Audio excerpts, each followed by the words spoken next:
નમસ્કાર દર્શક મિત્રો, રિયલ સમાચારમાં આપનું સ્વાગત છે। સમાચારોની શરૂઆત કરતા પહેલા એક નજર કરીએ આજના મુખ્ય સમાચાર પર।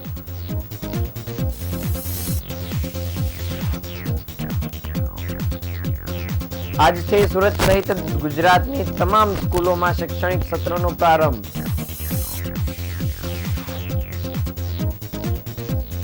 દક્ષિણ ગુજરાતમાં કમોસમી વરસાદના કારણે ખાસ કરીને ડાંગરના પાકને ભારે થયું નુકસાન।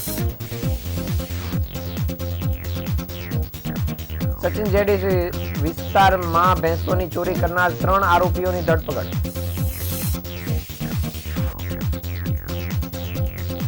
મૈદરપુરામાં બુટલેગર નેતાના સાગરીતોનો આતંક, ઘરના ઓટલા પર દારૂ પીવાની મનાઈ કરતા માર માર્યો। સુરતમાં પોલીસ પકડવા જતા આરોપીએ તાપી નદીમાં કૂદકો મારી ફરાર થવાની કોશિશ કરી। વરાછા વિસ્તારમાં મહાનગરપાલિકાની મોટી કાર્યવાહી, દબાણ હટાવી માર્ગ ખુલ્લો કરાયો।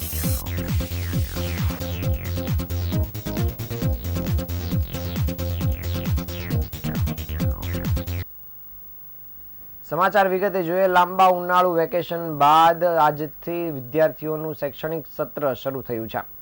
આ સત્ર શરૂ થતાની સાથે વિદ્યાર્થીઓ પ્રથમ દિવસે ઉત્સાહ સાથે શાળાએ પહોંચ્યા હતા અને લાંબા સમય બાદ મિત્રો અને શિક્ષકોને મળ્યા હતા। સ્કૂલોમાં બેલ વાગતા જ વિદ્યાર્થીઓએ વર્ગખંડમાં પ્રવેશ કરી પ્રાર્થના શરૂ કરી હતી અને નવા સત્રનો શુભારંભ શરૂ કર્યો હતો। ગુજરાતની 54,000થી વધુ શાળાઓમાં 35 દિવસનું ઉનાળુ વેકેશન પૂર્ણ થતાની સાથે જ આજથી શૈક્ષણિક સત્રનો પ્રારંભ થયો છે। રાજ્ય શિક્ષણ બોર્ડની સરકારી, ગ્રાન્ટેડ અને ખાનગી શાળાઓમાં 9 જૂનથી શૈક્ષણિક સત્ર શરૂ થતાં જ વેકેશનના માહોલમાંથી બહાર આવીને અભ્યાસ તરફ વિદ્યાર્થીઓ વળ્યા છે। સવાર પાળીમાં મોટાભાગે માધ્યમિક અને ઉચ્ચતર માધ્યમિકની શાળાઓ ચાલુ રહી હતી, જ્યારે બપોરે પ્રાથમિક માધ્યમની શાળાઓ જોવા મળી હતી। સિંગણપુર કોઝવે રોડ પર આવેલ પ્રમુખ વિદ્યાલયમાં નવા સત્ર 2025 અને 26ના પ્રથમ દિવસે વિદ્યાર્થીઓને ઉત્સાહ અને ઉર્જા સાથે પહોંચ્યા હતા અને શાળાના આચાર્ય તેજસભાઈ ઠક્કર તથા શિક્ષણગણો દ્વારા વિદ્યાર્થીઓનું ઢોલ નગારા અને ઉમળકાભેર સ્વાગત કરાયું હતું। કુમકુમ તિલક કરી પ્રવેશ આપવામાં આવ્યો હતો। સાથે સાથે વાલીઓએ પણ ઉત્સાહભેર નાના ભૂલકાઓને શાળાએ મૂકવા માટે આવ્યા હતા અને વિદ્યાર્થીઓના ઉત્સાહમાં વધારો જોવા મળ્યો હતો।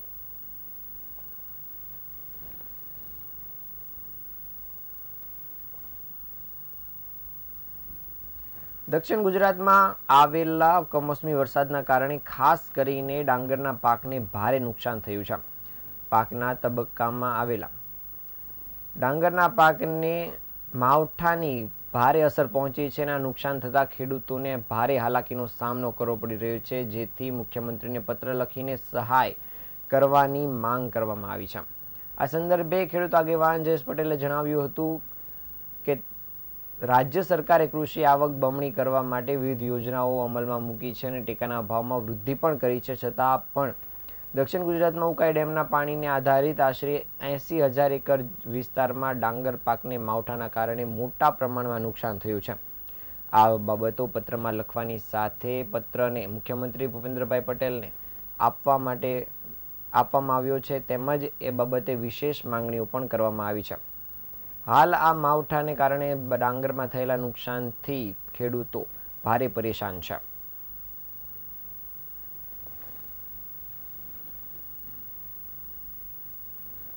સુરતના સચિન જીઆઈડીસી વિસ્તારમાં આવેલા ગીતા પાર્ક 2 વિસ્તારમાં આવેલા પશુપાલક અમિત યાદવની 3 ભેંસો 19 મે 2025ના રોજ સાંજે તબેલાની પાછળ આવેલી ખુલ્લી જગ્યામાં ચરવા માટે ગઈ હતી અને થોડા સમય બાદ પશુપાલકે જોયું કે 3 ભેંસો અચાનક ગુમ થઈ ગઈ છે। શોધખોળ કરવા છતાં ભેંસો મળી ન હતી, તેમ છતાં જેને પગલે તેને તાત્કાલિક સચિન જીઆઈડીસી પોલીસ સ્ટેશનમાં ફરિયાદ નોંધાવી હતી અને 3 ભેંસોની કુલ કિંમત 1,20,000 જેટલી થાય છે। ચોરીના બનાવ બાદ પોલીસે સીસીટીવી ફૂટેજના આધારે 3 આરોપીની ધરપકડ કરી પૂછપરછ કરતા ભેંસોને કતલખાને મોકલી દેવામાં આવેલું હોવાનું જાણવા મળ્યું છે। પોલીસે ઘટનાની ગંભીરતાને ધ્યાનમાં રાખીને તરત જ તપાસ હાથ ધરી હતી અને સઘન તપાસ દરમિયાન નજીકના સીસીટીવી ફૂટેજ જોવામાં આવ્યા હતા અને ટોલ નાકાની સીસીટીવી ફૂટેજમાં એક સફેદ રંગની બોલેરો પિકઅપ વાન પસાર થતી જોવા મળી હતી। આશ્ચર્યની વાત એ છે કે વાનના પાછળના ભાગે 3 ભેંસો જીવંત હાલતમાં ભરેલી સ્પષ્ટ દેખાતી હતી અને ફૂટેજમાં વાનની આગળ પાછળના દ્રશ્યો તેમજ ડ્રાઈવર સહિતના શખ્સોની હિલચાલ પણ સચોટ રીતે કેદ થઈ હતી.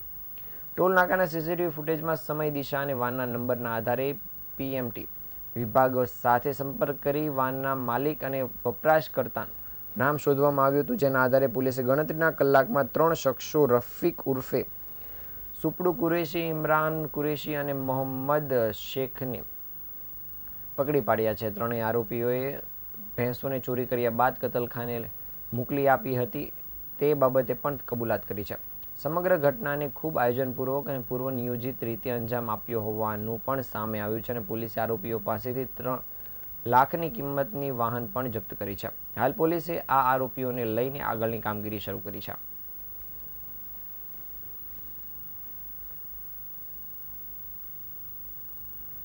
સુરત શહેરમાં બુટલેગરો અને તેના સાગરીતોનો આતંક ફરી એકવાર સપાટીએ આવ્યો છે. મૈદરપુરા પોલીસ સ્ટેશનની હદમાં ધવલ નામના એક બુટલેગરે સ્થાનિક લોકોને માર માર્યો હોવાની ચોંકાવનારી ઘટના સામે આવી છે. ઘર બહાર ઓટલા પર દારૂ પીવાની ના પાડતા મહિલાઓ અને તેના પરિવારજનો અને સ્થાનિક લોકોને આ બુટલેગર અને તેના સાગરીતોએ ઢોર માર માર્યો હતો. આ ઘટના ત્યાં આવેલા સીસીટીવી કેમેરામાં કેદ થઈ ગઈ હતી, જેના કારણે સમગ્ર મામલો સામે આવ્યો છે. મૈદરપુરા વિસ્તારમાં ધવલ નામનો બુટલેગર પોતાના સાગરીતો સાથે ખુલ્લેઆમ દારૂ પીતો હતો અને સ્થાનિકોને હેરાન પરેશાન કરતો હતો. ગત રાત્રિના સમયે જ્યારે કેટલાક મહિલાઓએ તેમના ઘર બહાર ઓટલા પર દારૂ પીવાની મનાઈ કરી, ત્યારે બુટલેગર ધવલ અને તેના સાગરીતો ગુસ્સે ભર્યા હતા અને તેમણે મહિલા અને તેના પરિવારજનો અને અન્ય સ્થાનિકો પર હુમલો કર્યો હતો અને મારામારી શરૂ કરી હતી. આ ઘટના અંગે સ્થાનિકોમાં ભારે રોષ જોવા મળી રહ્યો છે અને લોકો પોલીસની કામગીરી સામે પણ સવાલો ઉઠાવી રહ્યા છે. આવા લુખ્ખા તત્વો ખુલ્લેઆમ પોલીસને પડકાર ફેંકી રહ્યા હોય છતાં પોલીસ દ્વારા કોઈ નક્કર પગલાં લેવામાં આવતા નથી, એવા પણ સ્થાનિકો દ્વારા આક્ષેપો કરાયા છે. સીસીટીવી ફૂટેજના આધારે પોલીસે તાત્કાલિક કાર્યવાહી કરી આરોપી સામે કડક પગલાં ભરે તેવી માંગ સ્થાનિકો દ્વારા કરવામાં આવી હતી અને પોલીસ દ્વારા પણ તાત્કાલિક આ મામલે તપાસ હાથ ધરીને ધવલ રાણા સહિત 2 વિરુદ્ધ ગુનો દાખલ કર્યા બાદ ધવલ પટેલને ઝડપી પાડ્યો છે. હાલ પોલીસે ધવલ પટેલ વિરુદ્ધ પ્રોહિબિશનનો ગુનો દાખલ કરી આગળની કાર્યવાહી શરૂ કરી છે.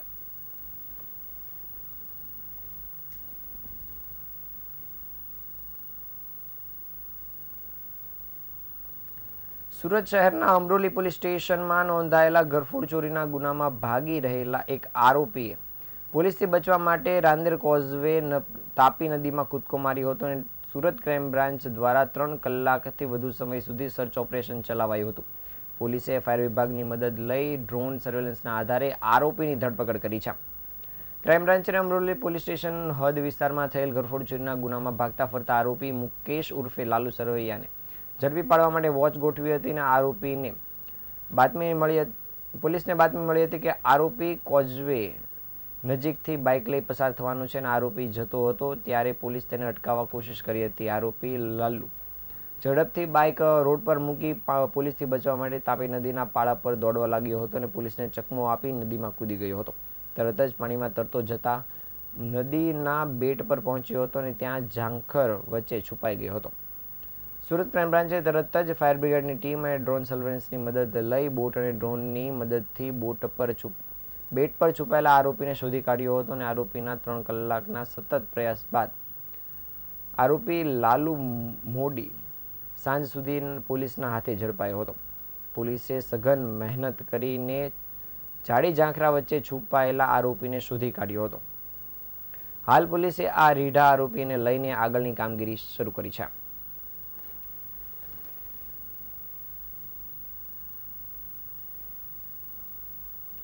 સુરત શહેરના વરાછા વિસ્તારમાં સુરત મહાનગરપાલિકા દ્વારા આજે દબાણ વિરુદ્ધ મોટા પાયે કાર્યવાહી કરવામાં આવી છે. વરાછા અશ્વનીકુમાર રોડ પર રસ્તાના વચ્ચે ગેરકાયદેસર રીતે મુકાયેલા લારીઓ અને હાથલારીઓને પાલિકાની દબાણ નિવારણ ટીમ દ્વારા હટાવીને વાહન વ્યવહાર માટે માર્ગને ખુલ્લો કરવામાં આવ્યો છે. છેલ્લા ઘણા સમયથી વરાછા અશ્વનીકુમાર રોડ પર વેપારીઓને હઠ લારી ગલ્લાઓ દ્વારા જાહેર માર્ગ પર દબાણ કરવામાં આવી રહ્યું હતું અને લોકોને ચાલવા અને વાહન ચલાવવા માટે ભારે હાલાકીનો સામનો કરવો પડી રહ્યો હતો. સ્થાનિક રહેવાસીઓ અને વાહન ચાલકો દ્વારા વારંવાર ફરિયાદ કરવા બાદ આજે પાલિકા દબાણ હટાવવાની કામગીરી માટે મેદાનમાં ઉતરી હતી. પાલિકાની દબાણ શાખા અને સ્થાનિક પોલીસની હાજરીમાં કાર્યવાહી કરવામાં આવી હતી, જેમાં લગભગ લગભગ 40થી વધુ લારીઓ સહિતની વસ્તુઓને દૂર કર્યા હતા.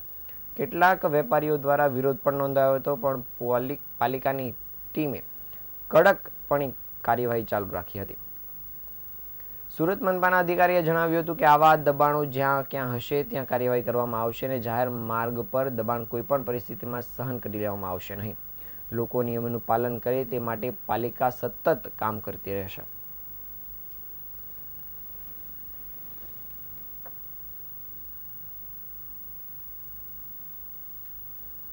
સુરતના સારોલી વિસ્તારમાં આવેલા શ્રી ખોડિયાર કાઠિયાવાડી ઢાબા પાસેના બેન્ક્વેટ હોલ ખાતે ગુજરાત શટરિંગ પ્લેટ ડેપો એસોસિએશન મીટિંગનું આયોજન કરવામાં આવ્યું હતું, જેમાં ગુજરાત શટરિંગ પ્લેટ ડેપો એસોસિએશનના પ્રમુખ રાજેન્દ્રસિંહ શેખાવત અને 130 ડેપોના સભ્યો ઉપસ્થિત રહ્યા હતા.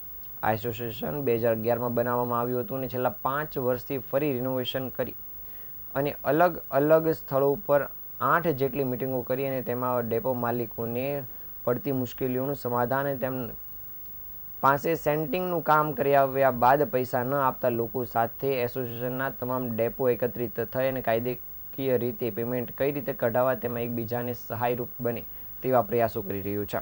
તેમજ કોઈપણ સભ્ય ભાવ તોડીને કામ કરે તો તેના વિરુદ્ધ દંડનીય કાર્યવાહી પણ કરી રહ્યું છે.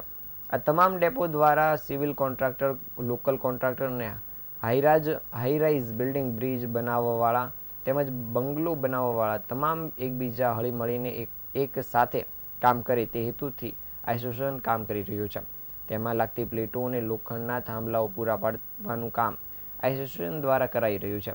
આ બિઝનેસમાં કઈ રીતે આગળ વધવું અને તેની અવારનવાર એસોસિએશન દ્વારા મિટિંગનું આયોજન કરીને તમામ ડેપો માલિકો સાથે ચર્ચા કરવામાં આવે છે. આ મિટિંગનો હેતુ તમામ શટરિંગ એસોસિએશન હેઠળ જોડાયેલા તમામ વેપારીઓ એક સાથે આગળ વધે તે છે.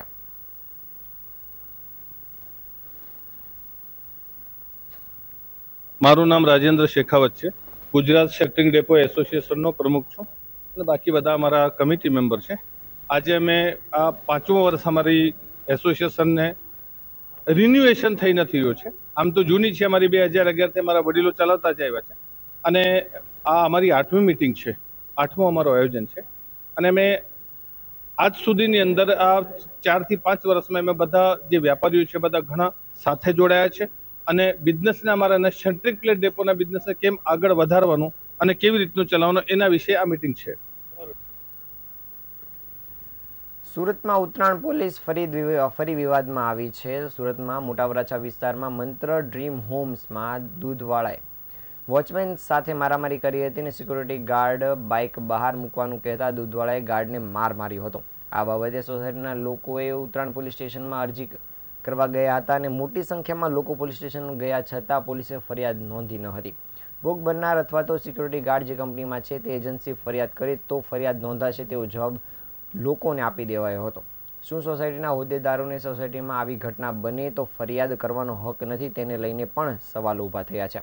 શું આવી ઘટનામાં પોલીસ ફરિયાદ વગર એક્શન ન લઈ શકે? શા માટે ઉત્તરાયણ પોલીસે સોસાયટીના હોદ્દેદારો અને રહીશોની ફરિયાદો ન લીધી? તેને લઈને સોસાયટીના રહીશો મૂંઝાયેલા છે. તેવા સવાલો હાલ ઊભા થયા છે અને સીસીટીવી વિડીયો હોવા છતાં પોલીસ કેમ કામગીરી કરતી નથી? આ બિલ્ડિંગ કેમ્પસમાં ખૂની ખેલ ખેલવાની પોલીસ રાહ જોતી હોય તેવું પણ લોકોને લાગી રહ્યું છે.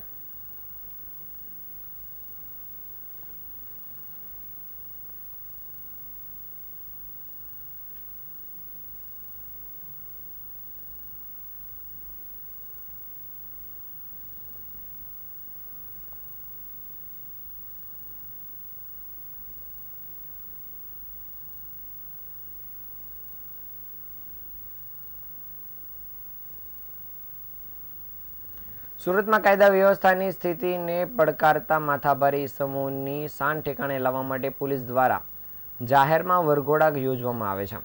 ત્યારે મારામારીના ગુનાનો આરોપી માથાભારે છોટેને ભેસ્તાન પોલીસે ગણતરીના કલાકમાં ઝડપી પાડ્યો હતો અને ભેસ્તાન ઊંડ વિસ્તારમાં છોટે બળેનો આતંક સામે આવ્યો હતો.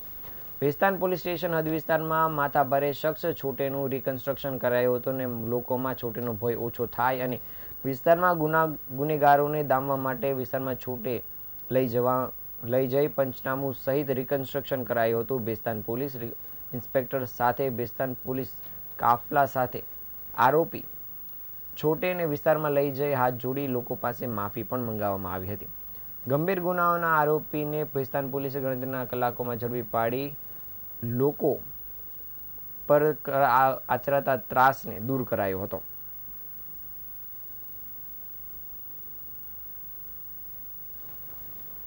આ તાજના સમાચાર. નવા સમાચાર સાથે ફરી મળીશું. ત્યાં સુધી રજા આપશો. નમસ્કાર.